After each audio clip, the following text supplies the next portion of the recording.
I think as vegans, we're very resilient people that we're still standing here and fighting the good fight. Oh, for sure. I mean, this takes a lot. It takes a lot, and the movement is really young. This is a very young movement, and that means that everybody who's a proponent of this movement, an advocate or an activist in this movement, is essentially a pioneer. It's like we are pioneers, and we are paving the way for future generations of vegans who will not have to suffer the way we have because of us. Nice. Hi, everyone, and welcome back to another episode of the Changemakers podcast. Today's episode features Dr. Melanie Joy. She's a psychologist, best-selling author, and founding president of the NGO Beyond Carnism. And she's actually the one who has coined the term carnism, which is the invisible belief system that conditions us to eat some animals while loving others. Now, her work in the vegan movement has been transformative for vegan advocacy. And I was so lucky to meet Melanie last year at the Kickstarting for Good incubator program for nonprofits in Berlin, in Germany, which I was a part of. I was part of K4G, and together with the K4G group, we traveled to the CARE conference in Warsaw in Poland, which is where we were able to record this conversation together. Now, in this episode, Melanie breaks down what carnism actually is and why people shut down when they're confronted with the truth of animal agriculture. We also dive into some really practical territory, so how to have conversations with the non-vegans in your life without pushing them away, why we should be aiming for vegan allies, and how to manage, the emotional toll and trauma that often comes with being a pioneer in this movement. Now, I really enjoyed talking to Melanie. This whole episode feels like a warm hug if you're a vegan activist and you've just in general a vegan living in a non-vegan world. So I hope that you enjoy the episode as well. And if you want to learn more about Melanie's work or access, the amazing advocacy resources that Beyond Carnism has, you can visit the Beyond Carnism website. I put the link in the description of this episode. So without further ado, please enjoy my conversation with Melanie Joy. All right, Melanie, thank you so much for being here on my podcast today. I'm so happy to have you. Yeah, thanks. Pleasure. And it's nice being up here and learning about the rooftop. Exactly. So we're in a beautiful space here in Poland at the CARE conference. Could you give the listeners a bit of an introduction about yourself, who you are and what you do? Yeah, sure. So I'm Melanie Joy. I'm a psychologist. I'm the author of 8 books. My best known and best-selling book is called Why We Love Dogs, Eat Pigs, and Wear Cows. It's on the psychology of eating animals. And I'm also an educator and trainer, and I'm the founding president of the organization, the NGO Beyond Carnism. And if people don't know what carnism is, I think they'll know in a few minutes when we talk about this. 100%. Yeah, exactly. Well, I've read your book, and I've been a big fan of your work because as a vegan advocate, when I was getting into vegan activism, it felt like a warm hug to kind of realize that we're fighting against a mindset of people, and that the reason why there's so much pushback with our movement from the other side is just because that's the way their mind is programmed. And so it's good to really learn about that when we go into activism, to realize that it's a mindset. They're not evil people. They just are taught in a different way, which all of us were as well before we were vegan. So it's really amazing. We can talk all about your book then. Sure. So why do people, what is the title? It's always confusing. Why do people eat pigs, love dogs, and wear cows? Is that, or did I mess it up? Well, that's the idea. But why do dogs they eat pigs and wear cows? Yeah, why do love dogs eat pigs and wear cows? Yeah, so this was my question, and maybe to answer your question, I can talk a little bit about my experience and how I got into, how I came to write the book. Yeah. So I grew up, like many people, I loved animals. I had a dog. He was like my brother, my best friend. And I also grew up, like many people, eating animals. And I just, for many years in my life, I just never made the connection between the meat or eggs or dairy on my plate and the living being it once was. All that changed in 1989. I was 23 years old, a long time ago, and I ate a contaminated hamburger, and I wound up in the hospital on intravenous antibiotics. And I was really, really sick. So I actually became a vegetarian sort of by accident. I was just disgusted. The last thing I had eaten, it wasn't even a conscious thing. I was just disgusted, right? And so and then this led to me learning about animal agriculture and vegetarianism and then veganism. But the thing is that I wanted to share this information with the people in my family and my friends, and everybody I talked to was like, don't tell me that you'll ruin my meal. Yeah. So I became very curious about like what it is that just makes people shut down to this conversation. Yeah. That's what led me to do research and to identify what I came to call carnism, which is the invisible belief system that conditions people to eat certain animals. You can think of it as like carnism is basically the opposite of veganism. Yeah, exactly. You know, we tend to assume that only vegans and vegetarians follow a belief system, but the only reason we might eat pigs but not cows, for example, is because we do have a belief system when it comes to eating animals. Yeah. And that's so crazy to me that you coined that term, that's from your kind of, because it was so needed, you know, to finally have a name to what it is that they, because people, like you said, veganism is a belief system that of compassion or whatever, but it's good to know that they also have a belief system. And yeah, exactly. We tend to like only notice and call something a belief system when it goes against whatever the norm is. So for example, feminism was like recognized and named before patriarchy was really identified in some ways, right? And so because you don't see the dominant system when you don't like, because it's like a fish doesn't see water, like you're just so swimming in it. It's just, you know, eating animals is just, it's the way things are. It's just, you know, a given. And so naming this belief system, I think, is really, really important because it does help people to recognize, I mean, for a lot of reasons, but one reason is that you mentioned earlier, is it helps people who are advocating, you know, for a pro-vegan way of being to really understand, okay, when you understand that there's this belief system, you know, and this belief system, what my research looked at was like not only identifying the belief system, but also identifying the mentality that this belief system creates and breaking it down, deconstructing it, what actually is going on in our minds when we're hijacked by this belief system. And when we see that everybody who's born into carnism, inevitably, all of us born into carnism inevitably absorb the system's logic as our own. We all look at the world through the lens of carnism. And carnism is structured to keep itself alive. It really, it's an invisible belief system you mentioned. It's an invisible belief system. And most people would never willingly support the brutal like slaughter of animals that's happening today. Never. And yet most people do support it. And that is in large part because they have inherited this mentality, this carnistic mentality that is designed to keep people believing that eating animals is the right thing to do, to prevent them from seeing what's right in front of them, and to make them feel defensive against and rejecting of anyone or anything that would help get their minds out of that box. Yeah. And it's so crazy that we ourselves were that too. So I remember, my brother was vegan before me, and I was that carnist. I had that carnist view because he would say things like, he was a quiet vegan, but he still did say things about, we had eggs in the house, and he was like, you kill, you know, billions of milk chicks because you buy eggs. And I was like, I'm not killing milk chicks because I buy eggs. Like, what is this? I just pushed it away. I thought he was exaggerating. I didn't believe what he was saying, you know, all this stuff so I could eat eggs. So it was very interesting to recognize that for myself now as a vegan. And now that you recognize it when you go on the street and you realize, why are people so like, they are against animal abuse until it comes to the point of what they're eating. Then they'll start to defend it, which is so weird, right? It's like, you are against this, like you see this, you don't want to watch the footage. You tell me for your social media stuff, I can't watch it, you know, and then they still eat animal products. And so they don't want to watch it, but I think so they are against it, but then they're not against it enough to change their habits because it's their habit. It's what you're asking them to change something that's deeply a part of their culture, their habits and stuff, but also part of their belief system, like you said. Right. And it's even deeper than habits, you know, like, you know, when you stop, like if you really allow yourself to pause and reflect and take in the reality, like the truth of what's happening to animals in the world and the truth of the fact that like we have all been deeply entrenched in this horrible belief system that's like violent and oppressive, you know, it changes your life. I mean, it's very empowering in certain ways, and it's very important to do that. There's no question. And it also comes at a price, you know, like you really start to question the authorities you once believed in, you know, the institutions, your whole, your family, everybody around you is participating in this atrocity.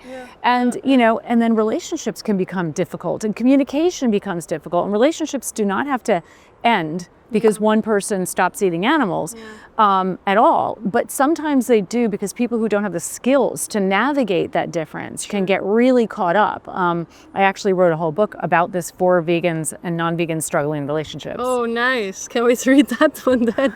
Because it's true for me as well. Like, I really, even with friendships or relationships, just any relationship, like, most of my family is vegan, though that's amazing for me, because it's very hard for me to have close friendships still with people who do support these industries, which obviously they may or may not know what goes on behind closed doors, but it's still hard to then, like, I feel like they don't really understand my belief system in that way. I'm glad you said that, because one of the things that I say to vegans is that, and I write about this in my book, it's called Beyond Beliefs. Nice. You know, it's very painful, and it can feel very disconnecting when people around you are not vegan, you know. And one of the reasons for this, there are a lot of reasons, but one big reason is because you can feel invisible.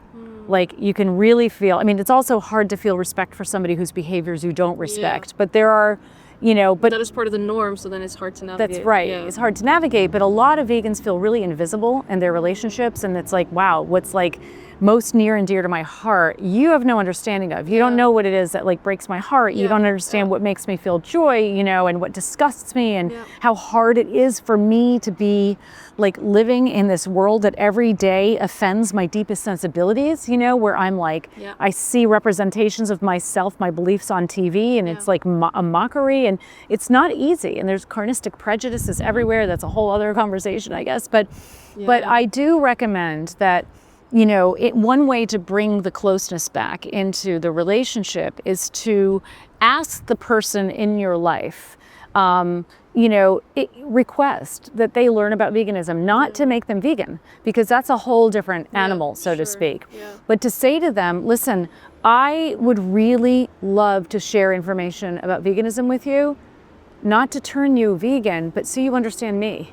Because if you don't really understand what the world looks like through my eyes, it's going to be very hard for you to, you're going to probably do things that offend me without intending to, and it's going to be hard for you and me to feel really connected.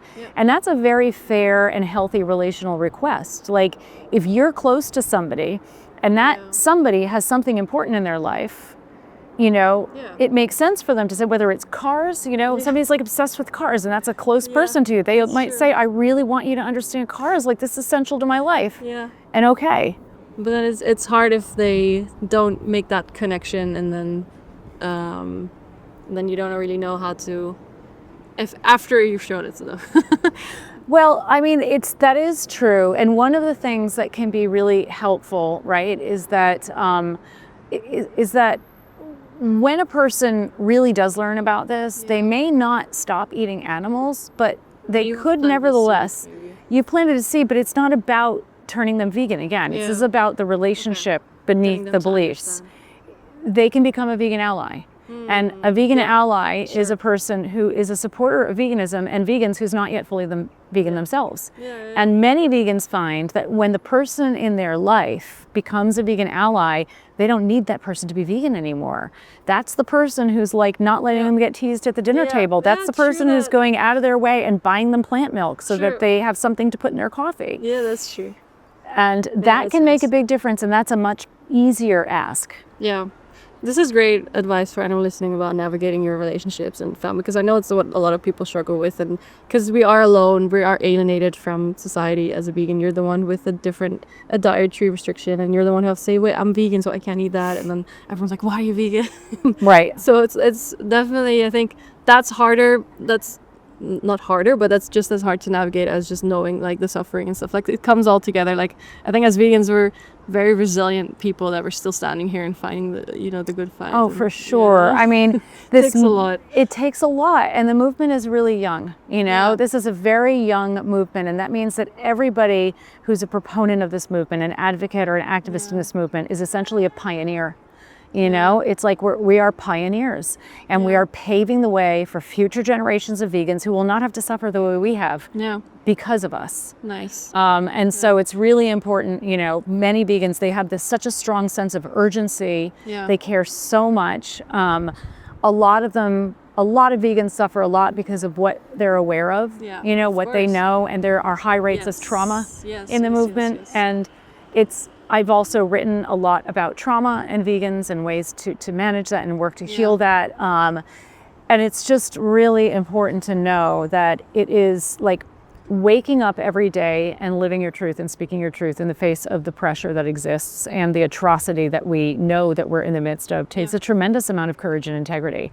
And, you know, to be compassionate toward yourself. If you can practice the same compassion toward yourself that you want others to practice toward animals, you will be much more better able to do this work for a longer period of time in a way where you suffer a lot less. So we have to make it sustainable. We have to stay in this movement for a while. Exactly. So we have to make sure we give that compassion to ourselves. And in general, I think we might have like a lot of that like hate or negativity towards others, but I think we gotta realize that we live in a non-vegan world, that most people participate in this without knowing, just going back to carnism, like they don't really know what they're doing. So to kind of give that compassion to them as well, and just make sure we are a movement of compassion, and we have to invite people in as well. Like this is whole like to animal activism talk, like how to effectively communicate to people to get them on our side, and definitely it's like welcoming them in, not alienating them if they're not vegan enough or something like that. Oh yeah, totally. And really just understanding that good people can participate in harmful practices and it doesn't make them bad people. That can bring a lot of relief, because some of the heartbreak vegans feel is like, how can I see you as a good person, somebody in my life? How can I love you if I don't see you as a good person? And then I lose this precious connection that I once had. But you don't have to lose that connection, as long as, you know, understanding that, you know, people, you know, a lot of vegans would say, well, I woke up, you know, I stopped eating animals, but you have the privilege to wake up, you know, you have the privilege to be differently. Other people are stuck for different reasons and in different ways. And there's different timelines, I guess. Different timelines. And like, I'll just give you this one example. I gave a talk years ago. It was on carnism. This woman came up to me and she was in tears and she said, I agree with everything you said. This all breaks my heart. Inside of me, I want to stop. I don't want to be part of this. But you know what? I know that if I do that, she literally said, I only have a high school education. I've got 3 young children. I will never be able to feed my children. And I'm married to a man who's like, this was in like rural US. She said, I can't do it. I know it's too hard for me and I feel really selfish, but I can't do it. And I think that's really important to keep in mind, because all of us can probably relate to continuing to engage in a behavior that we know isn't good for us. It's hurting us, maybe it's even hurting others, but we just keep doing it because it's too painful for us to stop. Maybe it's a relationship that all your friends tell you really should get out of. They're not treating you well. And somewhere in you, you're like, I'm not being treated very well. I need to get out of this. But this other part of you is so attached and afraid, you know, and that's what happens. Like, it's not just about asking for behavioral change. And so another thing can help vegans to feel more, I don't know, a little bit of peace around this whole issue is that in order to have like really big change for animals the way that we want to, we don't need everybody to go vegan. We just need enough people to be vegan enough. And so I always say, you know, ask people to be vegan allies and ask them to be as vegan as possible. And if they're willing to do that, that's a sign that there's like, you know, a good person in there. And it might, you know, help them transform to being actual vegans in the future, you know, because they're already taking that step to, no, I agree, because that's actually my own vegan journey. So my brother was vegan and he watched Okja, the amazing film about the super pig. Turned vegan. I didn't understand why he was vegan. Didn't understand at all. But then COVID hit. We were living together, having family dinners that were vegan. So I was accidentally plant-based, like eating plant-based. So, and then I ate something with dairy, and I felt super nauseous because my body had already like adjusted to it. And I was like, okay, I don't want to eat something that makes me feel this way. So I'm gonna try to go vegan now. So plant-based. And so I was eating plant-based, and I think that helped. The fact that I was no longer eating animal products helped me learn about the industries. So I started following vegan pages online, learning about the industries, and then the ethical connection clicked for me. So I turned vegan or plant-based for health reasons, and then the ethical connection came. And I think that everyone has their own journey. It might be a long transition, and that's okay. Like, people can take their time with that.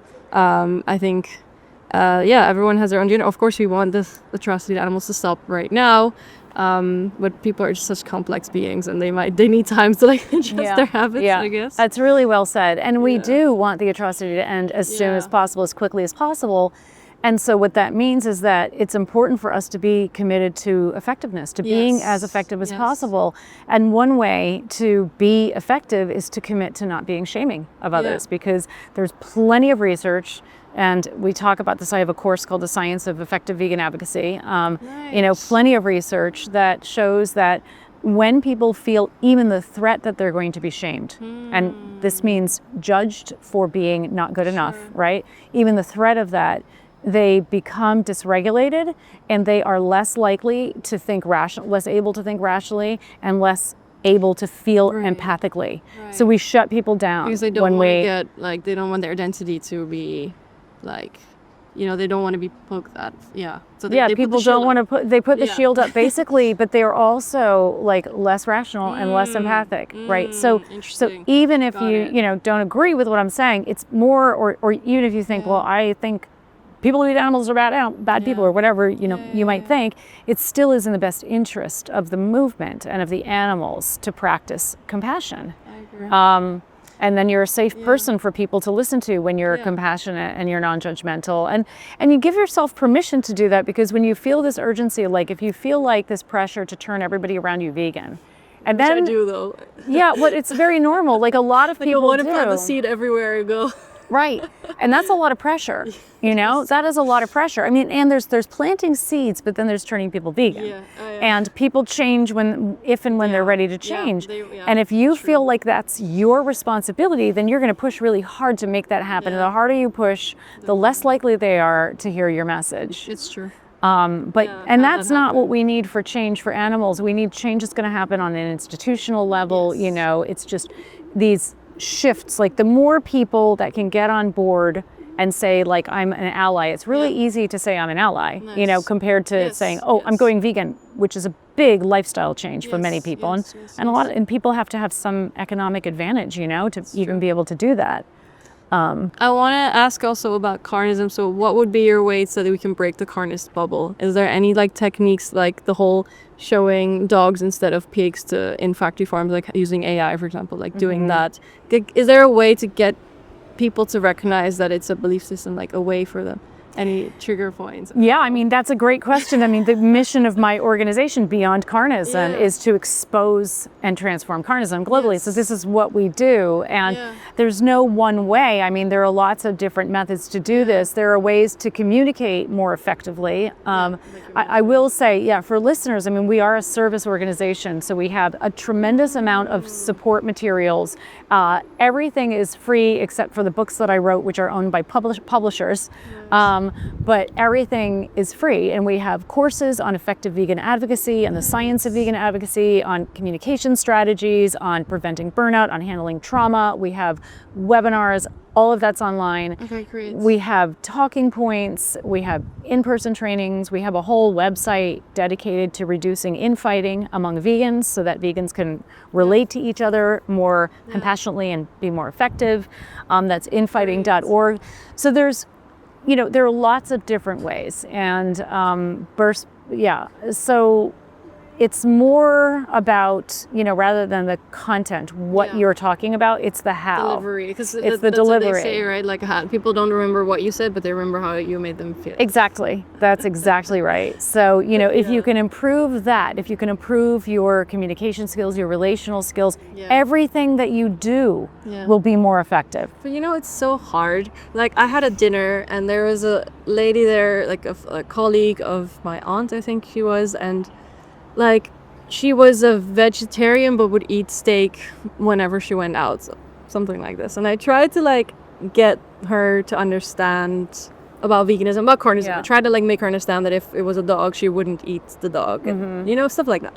But you get so emotional. You get feeling you why aren't you here? Why aren't you understanding? The emotion comes within me, and I try not to portray it. I try to still be a chill vegan, but inside me I feel all these emotions that's why aren't you understanding that cows are beings too, like dogs, it's so hard to deal with that rational versus emotional, because we're passionate about it, we care a lot about animals, so it's very hard to in that delivery to make sure that she's not going to be seeing me as an annoying vegan now.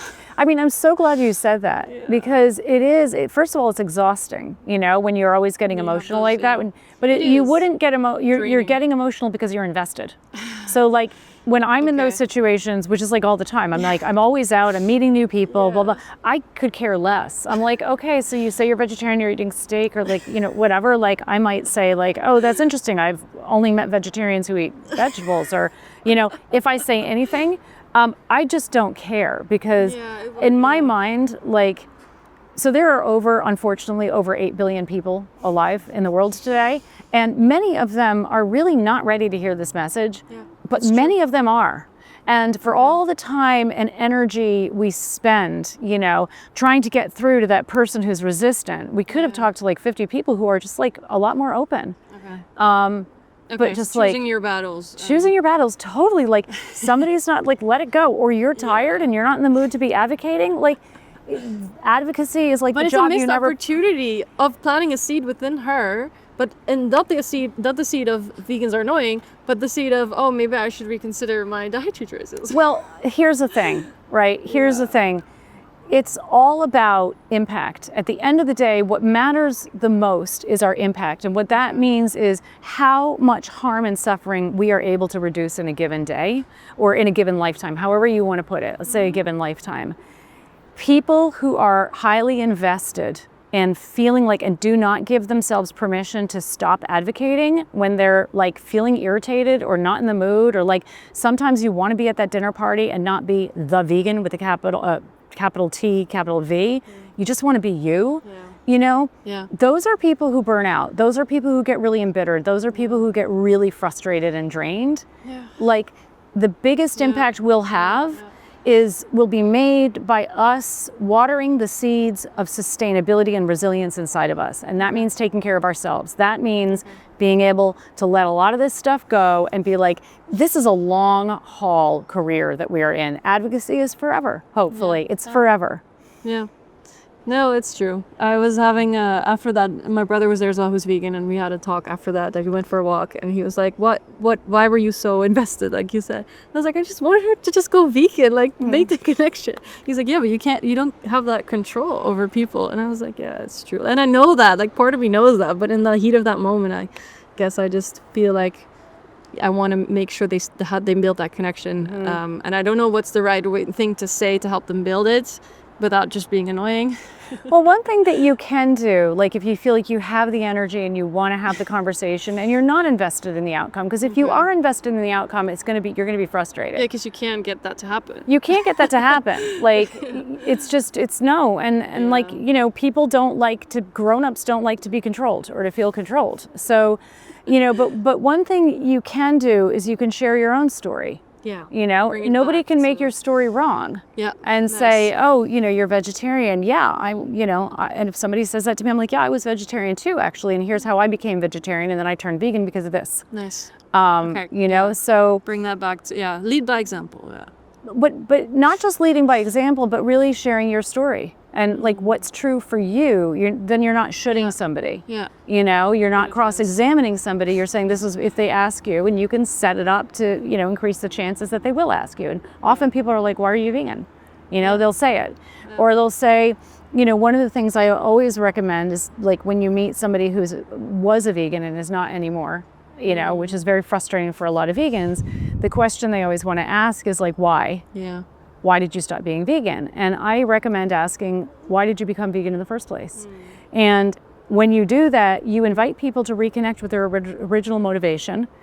And that gives them an opportunity to kind of like revisit their own story. I like that, rather than focusing on the turning point to going back to eating. That's right. Oh, you're a vegetarian. This woman who's eating steak and she's calling herself a vegetarian. That's what you said, right? Okay, because I'm like, maybe I got that wrong. No.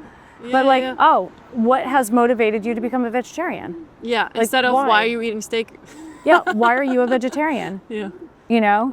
And hear the story. And she did actually say this, that she understands she's a hypocrite and all this stuff. She mentioned like words like that. So my brother was like, I think she's there. She's just like, she's calling herself a hypocrite. I was like, okay, I just need to let her go now.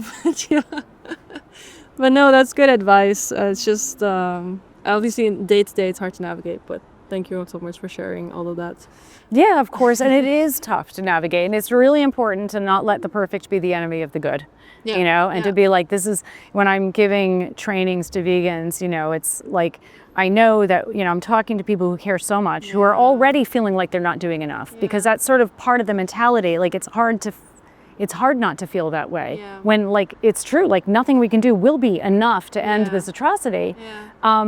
Just don't, like, try to not project onto yourself like that you have to be the perfect vegan. Like, oh no, if this person didn't go vegan, somehow I failed. Oh no, I didn't say things perfectly. Oh no, I was getting annoyed. They could tell I was getting annoyed. Oh, they felt pushed. It's my fault. I'm an animal murderer because I didn't save animals. Like, we can only do as much as we can at that moment, and plant this, and we can just hope that we're planting a seed with us being vegan and talking a little bit about the carnist mentality, trying to spread those, let them know about that, and then hopefully that plants a seed, and that's all we can do in that moment. That's right. And that's when you're in a one-to-one advocacy situation. Yeah, exactly. Thank you so much. Is there anything else? How can people reach you, and how can people support you with Beyond Carnism, etc.? Well, thank you. They can come to carnism.org. And there's lots of their videos on there. You can share with non-vegans. One of them is actually called What to Say to Vegans, and it's a 7 or 8 minute video that we made for vegans to be able to share with the people in their lives who they want to say, that you wish they could see the world. It's called What to Say to Vegans. You share this with the people in your life and say, just watch this video so you understand what the world looks like through my eyes. Oh, nice. And cool. So it's like through vegan eyes. That's what we're showing. Does it show like the animals in there or no? It doesn't have graphic imagery in it, but it has a little bit. It's illustrated, so it has a little bit. So So and then we also run the Center for Effective Vegan Advocacy, and that's at veganadvocacy.org, where we have a lot of those materials I told you about, like talking points and courses and webinars and things like that. Very nice. So that's pretty much it. And I have a new book out that anybody who's interested in, I recently wrote a novel called A Half-Hearted Death Wish. And so we're just trying to help people become aware of that now too. And it's not, I wouldn't call it a vegan book, but it has themes in the book that touch on topics that I think that listeners here would probably be quite interested in. I'm excited. I just got a signed copy, so I'm very excited to start reading it.